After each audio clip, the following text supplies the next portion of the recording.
Cuando voy a predicar, yo le pongo título a los mensajes, ¿verdad? Lo aprendí acá de nuestros apóstoles. Y nunca digo el título, no lo digo, no sé no lo digo. Hoy, al igual que siempre, le puse título. Primero decía estamos autorizados, pero después dije no, ese como que no es. Debe ser hemos sido autorizados. Vamos a ver en la segunda carta de Timoteo, del apóstol Pablo a Timoteo, capítulo 1, versículo del 1 al 10. Vamos a estar leyendo en Reina Valera Contemporánea. Segunda de Timoteo, ¿verdad? Dice: yo, Pablo, apóstol de Jesucristo, por la voluntad de Dios y según la promesa de la vida que es en Cristo Jesús. A Timoteo, amado hijo, que tengas gracia, misericordia y paz de Dios, el Padre, y de Jesucristo nuestro Señor. Doy gracias a Dios, a quien como mis antepasados sirvo con limpia conciencia de que siempre, día y noche, me acuerdo de ti en mis oraciones. Al acordarme de tus lágrimas, siento deseos de verte para llenarme de gozo, pues me viene a la memoria la fe sincera que hay en ti, la cual habitó primero en tu abuela Loida y en tu madre Eunice, y estoy seguro de que habita en ti también. Por eso te aconsejo que avives el fuego del don de Dios, que por la imposición de mis manos está en ti, recordando que es el apóstol Pablo que habla, ¿verdad? Porque no nos ha dado Dios un espíritu de cobardía, sino de poder, de amor y de dominio propio. Por tanto, no te avergüences de dar testimonio de nuestro Señor, ni tampoco de mí, preso suyo. Al contrario, participa de las aflicciones por el Evangelio según el poder de Dios, quien nos salvó y nos llamó con llamamiento santo, no conforme a nuestras obras, sino según el propósito suyo y la gracia que nos fue dada en Cristo Jesús antes de los tiempos de los siglos, pero que ahora ha sido manifestada por la aparición de nuestro Salvador Jesucristo, quien quitó la muerte y sacó a la luz la vida y la inmortalidad por medio del Evangelio. Señor, gracias por tu palabra. Vemos, como les decía al principio, que esta carta la escribió el apóstol Pablo, dirigida a Timoteo. En muchas ocasiones hemos oído hablar de Timoteo. Sabemos que Timoteo era discípulo del apóstol Pablo. Y aquí vemos al apóstol instando, exhortando a Timoteo a que haga una serie de cosas. Pero, ¿quién era Timoteo? Según lo que nosotros podemos ver en las Escrituras, Timoteo podemos ver primero que era joven, era un joven. Eso lo podemos ver. Estas citas que voy a dar ahora no tienen que buscarla, pero las personas que les gusta, ¿verdad?, verificar. En primera de Timoteo 4:12 dice: ninguno tenga en poco tu juventud. O sea, Timoteo era un joven. Tenía problemas de salud y problemas estomacales. Eso lo vemos en primera de Timoteo 5:23, donde le dice que por tus enfermedades y tu problema estomacal, ¿verdad? Aparentemente era tímido, una persona como que era como reservada. En primera de Corintios 16, del 10 al 11, el apóstol Pablo le dice a los corintios que cuando llegue Timoteo, que por favor procuren hacerlo sentir bien y que no lo menosprecien, más bien que lo ayuden a hacer lo que él había ido a hacer. Vemos también que su papá era griego y su mamá, Eunice, y su abuela Loida eran dos mujeres judías creyentes. Entonces, si decimos el perfil de Timoteo, podemos decir que estas dos mujeres, Eunice y Loida, lo instruyeron en la palabra desde que él era niño. Entonces, si vamos a decir el perfil de Timoteo, decimos que era un joven cristiano desde niño, tímido, con cierto problema estomacal, ¿verdad? Y que había sido discípulo del apóstol Pablo. Pero vemos que el apóstol le dice algunas cosas como que no tenga ningún tipo de temor. A pesar de todas estas condiciones que tenía Timoteo, vemos que él hizo lo que tenía que hacer para lo que lo enviaron. podemos ver que acompañó al apóstol Pablo a muchísimos de sus viajes. Es lo primero.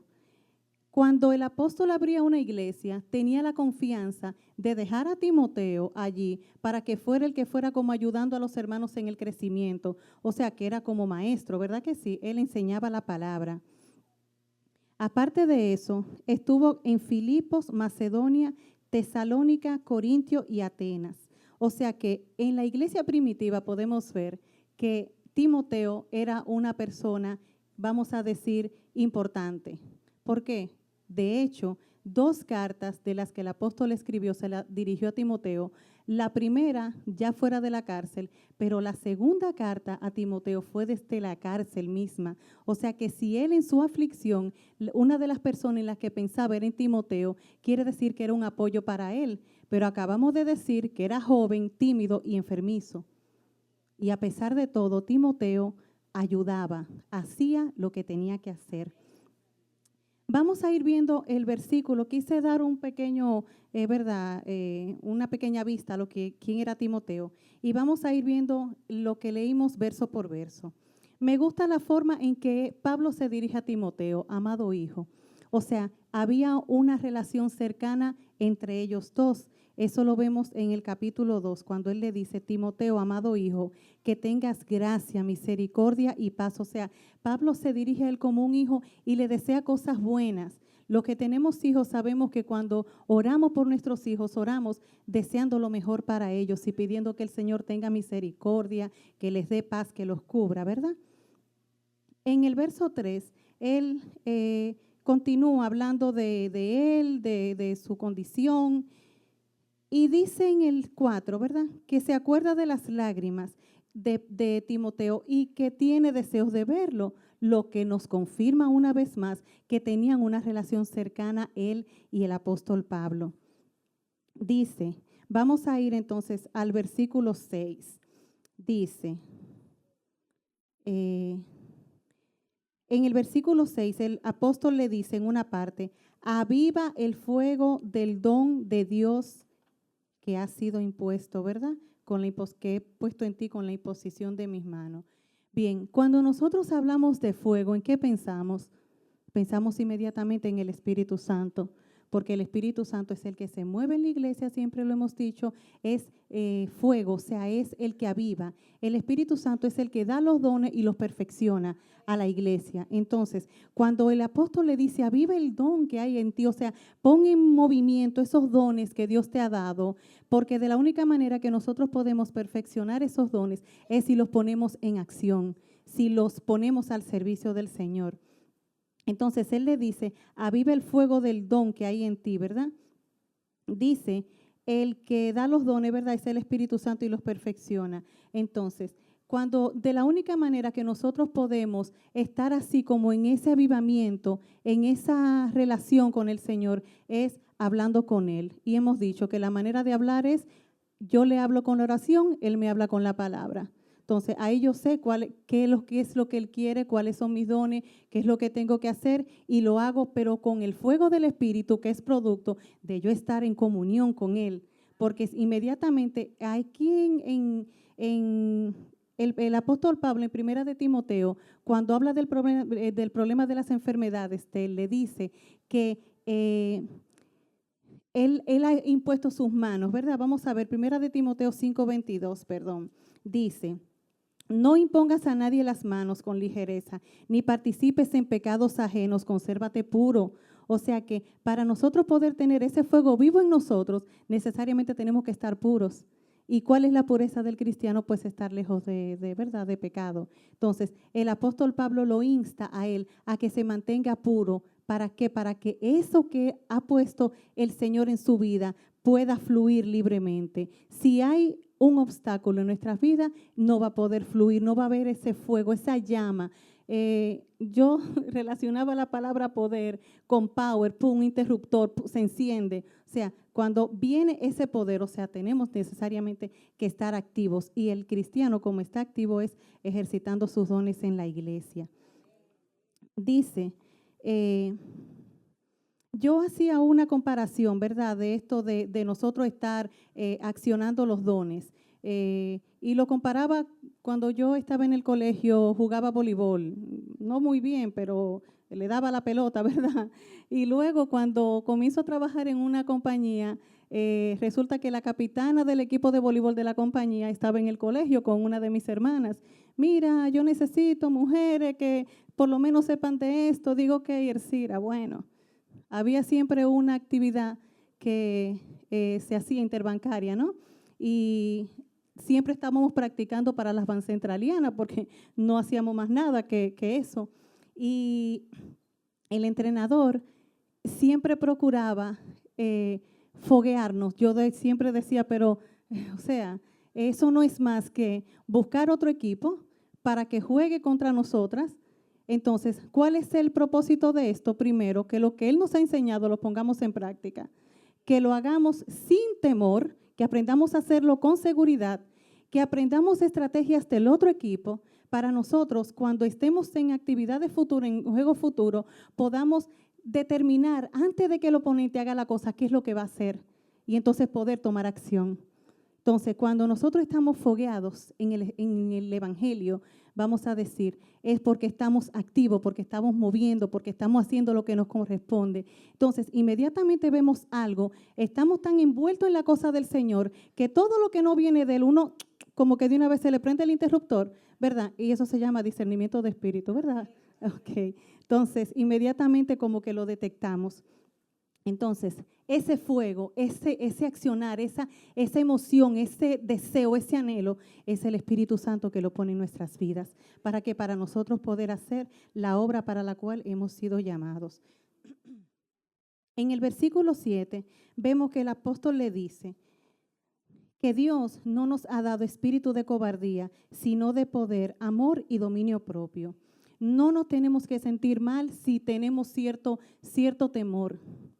Si a veces las cosas como que, bueno, y ahora hacer esto, bueno, es del humano. La Biblia está llena de ejemplos de hombres que trascendieron, o sea, que uno los menciona y hasta el que no ha leído la Biblia sabe quiénes son, que en el momento en que Dios le dijo que tenían que hacer algo, como que tuvieron cierto temor, cierta reserva. Traje un par de ejemplos. Uno de ellos es Moisés. Cuando el Señor le dice a Moisés que tiene que ir y hablar con Faraón, Faraón era el jefe de todo eso, o sea, Faraón era el faraón, ¿verdad que sí? Aparte de eso, Moisés le dice, oye, pero yo tengo dificultad para hablar, porque ¿por qué que Faraón sabía para dónde iba? Porque Faraón se había criado ahí. Entonces Faraón sabía con quién era que él iba a hablar. Moisés, gracias, pastor. Moisés sabía con quién era que él iba a hablar. Era con esta gente que implacables, ¿verdad que sí? Entonces, aparte de eso, Moisés, tenemos que recordar que era fugitivo. Moisés había matado a un hombre. Entonces, aparte de que él iba a hablar con el presidente, vamos a decir, del país donde él había cometido esto, él, o sea, sabía quién era. Y como quiera, él le dice, cuando el Señor lo manda, le dice, le pone como objeción y entonces cuando me digan que yo voy a decir, dile que el yo soy te mandó, hablándole el mismo Dios en la zarza ardiente. Entonces, pero en su momento tuvo cierta reserva, cierto temor de lanzarse. Eso lo podemos ver en el libro de Éxodo a partir del capítulo 2, para los que toman notas. Otro ejemplo que tenemos en la palabra de hombres trascendentales es el ejemplo de Elías, que tuvo que enfrentarse a falsos profetas. En un momento tuvo tanto miedo que se escondió en una cueva y en ese momento en que tuvo que enfrentarse a falsos profetas, Dios demostró que Él es el Dios verdadero. Como quiera, Él hizo cuando Elías le dice, mira, entonces con un miedo, yo soy el único. Él le dice, te equivocaste, no eres el único. Hay muchos más que no han doblado sus rodillas. Entonces, él va y hace lo que tiene que hacer. Pero primero, que sintió cierto temor, pero se armó de valor. Entonces, lo que quiero que quede claro no es que ahora vamos a estar acobardados, sino que hubieron personas que tuvieron que hacer cosas más extraordinarias, sintieron el temor, pero lo enfrentaron y continuaron porque sabían en quién habían creído. Me gustó cuando oí a Juan Carlos iniciarle el culto, que decía que Él es el Dios que no nos abandona. Y digo, wow, Señor, tú eres maravilloso, porque de verdad que eso va totalmente acorde con lo que voy a hablar. Otro ejemplo que tenemos es el de Gedeón, que cuando los madianitas estaban azotando con todo lo de los israelitas, Gedeón se levantó, destruyó el altar de esta diosa pagana, levantó un altar al Dios Altísimo, al Dios verdadero. Eso lo podemos encontrar en Jueces, el capítulo 6 y 7. Pero aparte de eso, Gedeón hizo lo que tenía que hacer, pero en un momento le dice al ángel, óyeme, yo necesito estar seguro de que tú realmente vienes de parte de Dios. Si eso es así, por favor, quédate hasta que yo venga con mi ofrenda. Y entonces el ángel se queda y luego cuando viene la ofrenda es consumida. Eso fue inseguridad, ¿verdad que sí? Otro momento es cuando el Señor, Él le dice lo del pañí, que se amanezca seco, que amanezca mojado, pero no solamente eso, sino que ya cuando Gedeón está armado de valor, que se lanza a la batalla, que tiene el apoyo de las tribus de Israel, ¿qué pasa? Viene el Señor y le reduce el ejército a 300 hombres. Y con eso les dio la victoria. ¿Por qué? Porque hay algo que tenemos que entender y es que no es con nuestra fuerza, es con el Dios de los ejércitos que lo podemos hacer. Ese fue el objetivo por el cual el Señor les redujo el ejército a Gedeón, para que él estuviera claro, pero sintió cierto temor, ¿verdad que sí? Primero, o inseguridad, o quiso estar claro de quién era que lo estaba mandando. Dice que el Señor en vez de temor nos da espíritu de poder. ¿Para qué? Para atrevernos, el impulso, el encendido, como les decía ahorita. Espíritu de dominio propio, para mantenernos enfocados en lo que estamos haciendo. Vamos a encontrar personas que con comentarios, cuando le estamos predicando, nos van a querer desenfocar. Pero lo que tenemos es que tener claro qué es hablar de Cristo. Hablar, no salirnos de ella, hablar de Cristo y de su sacrificio perfecto. Pero también dice que nos da espíritu de amor. Vamos a ver Mateo 9, 35, 38, por favor. Mateo 9, 35, 38. Cuando vemos esta porción, siempre pensamos en el hecho de que la mies es mucha y los obreros pocos. Pero yo quiero leerlo para que veamos algo que me llamó la atención y que es en la manera en que nosotros debemos hacerlo. Mateo 9:35.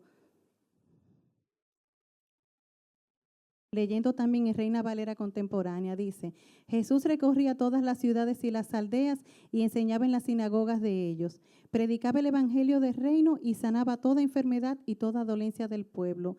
Al ver las multitudes, Jesús tuvo compasión de ellas, porque estaban desamparadas y dispersas como ovejas que no tienen pastor. Entonces, amor, compasión, o sea, la actitud que tenemos que tener es de compasión por el que no ha oído del Señor. Y nosotros, armados de valor, con ese espíritu, con ese poder que viene del Espíritu Santo y ese dominio propio, poder entonces decirle a las personas, pero por amor, para que no se pierdan, sino para que vengan al conocimiento del Dios verdadero.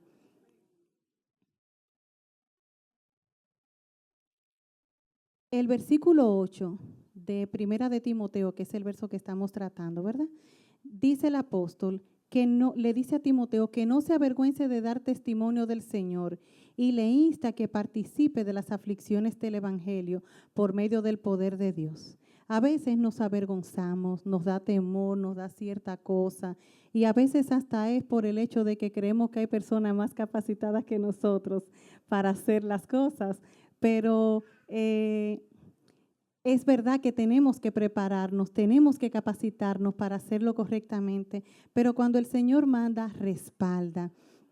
Y muchas veces la oposición viene ni siquiera así como de afuera, sino que viene de adentro, pero no importa de dónde venga la oposición. En 2 de Corintios 10, vamos a leerlo, del 1 al 8, el apóstol Pablo tiene que recordarle a la iglesia que lo que está haciendo es mandado por Dios y hay una serie de armas y de cosas que se señalan ahí, que son las que nosotros tenemos que recordar cada vez que somos enviados a dar la palabra de Dios. 2 de Corintios 10, del 1 al 8, dice: yo, Pablo, que cuando estoy entre ustedes soy ciertamente humilde, pero atrevido cuando estoy lejos de ustedes. Les ruego esto por la bondad y la dulzura de Cristo. Les ruego que cuando esté entre ustedes no tenga yo que actuar con la osadía que estoy resuelto a utilizar con los que creen que actuamos según los criterios humanos. Es verdad que aún somos seres humanos, pero no luchamos como los seres humanos. Las armas con las que luchamos no son las de este mundo, sino las poderosas armas de Dios, capaces de destruir fortalezas y de desbaratar argumentos y toda altivez que se levanta contra el conocimiento de Dios, y de llevar cautivo todo pensamiento a la obediencia de Cristo. Estamos listos para castigar toda desobediencia una vez que la obediencia de ustedes llegue a la perfección. Ustedes se fijan solo en la apariencia de las cosas, pero si alguno está convencido de que este Cristo, piense bien en esto que le digo, que así como Él es de Cristo, también nosotros somos de Cristo. No me avergüenza el jactarme una vez más de nuestra autoridad, la cual el Señor nos dio para la edificación de ustedes y no para su destrucción. El 9, por favor. Perdón, sí, es hasta el 8, gracias. Vemos diferentes cosas que son, como les decía, las que nosotros tenemos que apropiarnos. Primero, nuestras armas son poderosas. ¿Por qué? Porque son de Dios. Son capaces de destruir fortalezas. Pueden desbaratar todo falso argumento y toda altivez contra el conocimiento de Dios. Y puede llevar cautivo los pensamientos a la obediencia de Cristo. Nosotros somos los portadores de la verdad. No nos dejemos amedrentar, porque vemos a la mayoría haciendo y diciendo otra cosa. Repito, las armas de nosotros son dadas por Dios. No es en nuestra propia fuerza. Es por lo que el Señor ha depositado en nosotros, por la fidelidad que Él tiene con su iglesia, por el anhelo que Él tiene de que su evangelio sea conocido en todo el mundo y porque Él nos escogió para decírselo a las naciones, que Cristo es el Rey. Los versículos 9 y 10 que leímos lo dicen muy claro en Timoteo, segunda de Timoteo, el 9 y 10 dice: quien nos salvó y nos llamó con llamamiento santo, no conforme a nuestras obras, sino según el propósito suyo y la gracia que nos fue dada en Cristo Jesús antes de los tiempos de los siglos, pero que ahora ha sido manifestada por la aparición de nuestro Salvador Jesucristo, quien quitó la muerte y sacó a la luz la vida y la inmortalidad por medio del Evangelio. Les repito, no somos nosotros, no es por nosotros. Nosotros no tenemos nada. O sea, todo lo que hay de valor en nosotros es dado por el Señor. Tenemos que entender esto, que no hay mérito en nosotros. Es por medio de Él que somos justificados y hechos aceptos delante del Padre. Es su gracia en nosotros y sobre nosotros la que va a hacer la diferencia. La palabra por sí es poderosa, pero cuando es dicha por un hombre o una mujer llena del Espíritu Santo, ahí es que viene lo sobrenatural.